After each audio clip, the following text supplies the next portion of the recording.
a girl born in China, raised by a Canadian couple, stood on the Olympic stage 20 years later, defeating Chinese competitors to win gold. Her life story reads like a poem constantly rewritten by fate itself. From the tall grass of a Chinese village to the swimming pools of Canada, from an abandoned baby girl to an Olympic champion, every chapter of her journey holds unknown struggles and the incredible luck of being loved. Meet Maggie McNeil. Born in 2000 in a remote town in Jiangxi province, China, her birth parents were ordinary farmers. Whether it was crushing poverty or the influence of traditional gender bias favoring sons, her biological parents weren't happy about this baby girl's arrival. They abandoned her in the grass by the roadside. Fortunately, the baby was taken to the Jiangxi Welfare Institute. There, she found a temporary home. Caretakers at the orphanage fed her formula, changed her diapers. At the time, she had no idea that her destiny would take a complete turn just 1 year later. In 2001, Edward and Susan were struggling with a heartbreaking problem. He'd been married for years but had never been able to have children of their own. Yet their longing for a family had never diminished. Initially, the couple tried to adopt locally in Canada or the United States, but the complex procedures and endless waiting periods seemed insurmountable. Eventually, they turned their attention to China. The adoption process in China was relatively straightforward, and they believed Chinese children would be healthy and grateful. So the McNeils embarked on their journey to China. When they walked into the Jiangxi Welfare Institute, they immediately spotted a baby girl sitting on a small bed, her big eyes sparkling as she smiled. They were instantly moved by the child's radiant face and decided on the spot to adopt her. They also chose to adopt another girl from the same facility, giving the two children the chance to become sisters by choice. And just like that, the baby once abandoned in the grass had a new name, Maggie McNeil. She began a brand new life in Canada. Her adoptive parents treated this child from China as their own flesh and blood,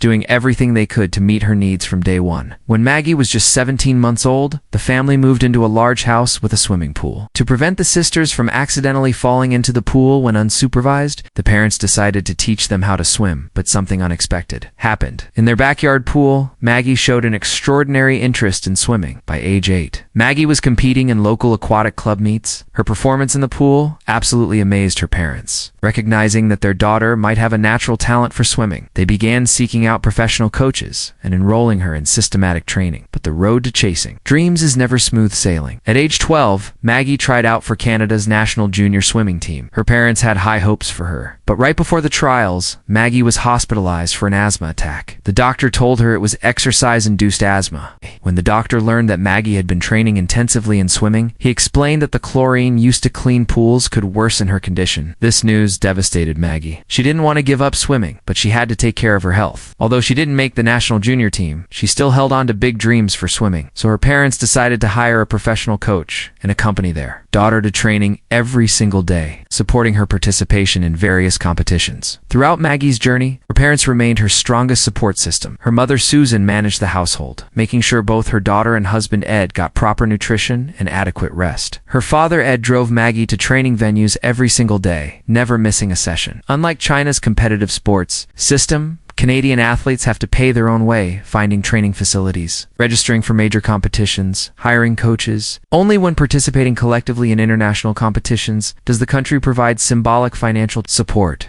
So to save more money for their daughter's swimming, her father even gave up his beloved cigars. Putting everything he had into supporting her dreams, Maggie didn't disappoint her parents' expectations. Even when training was tedious and grueling, she never complained. She was determined to prove herself in swimming and make her adoptive parents proud.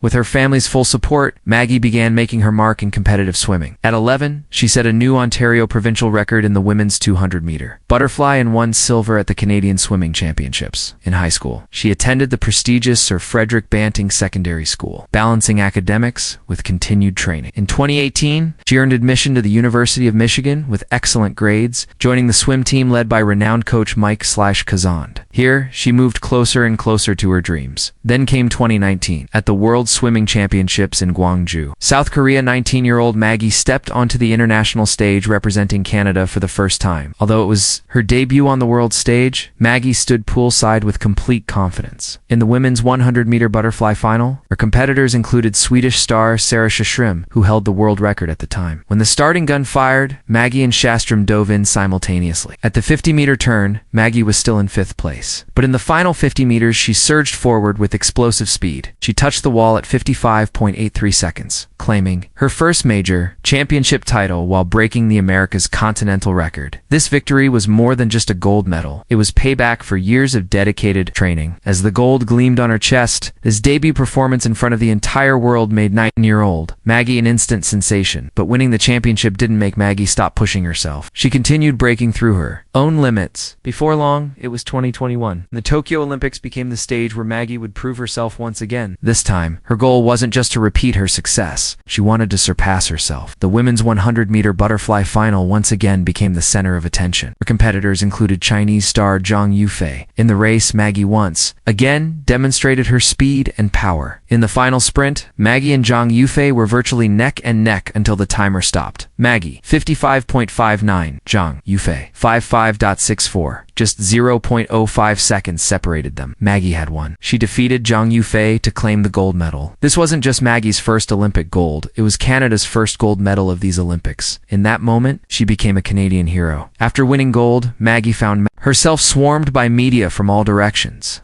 Everyone was curious about this pride of Canada, Maggie McNeil. Naturally, her adoptive parents also received considerable attention. During interviews, when discussing their daughter's background, the adoptive parents were straightforward. Their daughter had always known she came from China, and if she wanted to return to China to search for her birth family, they would support her. But Maggie responded, "You are my real parents. No matter whose blood flows through my veins, I will always be your daughter." On October 27, 2023, the swimming competition at the Pan American Games, held every 4 years, officially concluded. Maggie competed in 7 events, winning 5 gold medals, 1 silver, and 1 bronze, becoming the biggest winner in the swimming competition. She also became the Canadian athlete with the most gold medals won at a Pan American Games. By this point, Maggie had become a Grand Slam butterfly swimmer, holding championships from the Olympics, long course world championships, short course world championships, and continental games. After the competition, Maggie was exceptionally happy. Facing media interviews, she openly expressed her gratitude to the McNeil's couple, saying there would be no current version of herself without them. When media asked about her abandonment as a baby, Maggie didn't dodge the question. She stated, "Candidly, I won't return to China. My home and my parents are in Canada. I won't seek out my biological parents." When you think about it, Maggie's choice isn't hard to understand. For over 20 years, she's spoken English, lived a Canadian life, and her adoptive parents' love has become part of her very being. And her biological parents, they never looked for her in 20 years. It's only now that she's become a champion. Is she being brought up? Anyone in her shoes would probably feel the same way. Family in this world has never been determined by blood alone. Some people give birth, but don't raise their children. Others never give birth, but give everything they have. Maggie meeting the McNeil's couple was incredibly fortunate in the midst of misfortune.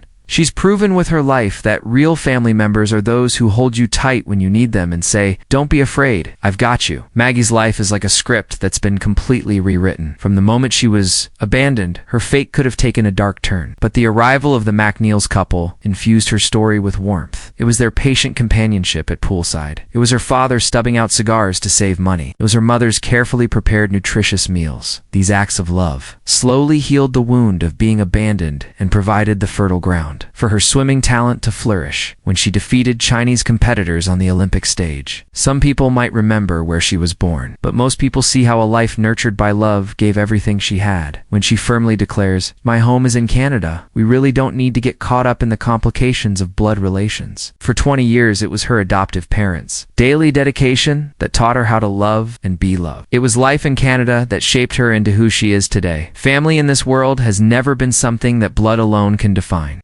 Some people give life, then turn and walk away. Others never give life, but spend their entire lives lifting someone up. Perhaps the most moving part of Maggie's story is this luck of being chosen. She encountered people willing to give her everything, and through her own efforts, she became the best possible response to that love. So what about you? You think the core of family is blood relations, or is it the day-to-day companionship and sacrifice? Feel free to share your thoughts in the comments. Don't forget to hit that like button and follow us for more real stories about choice and growth.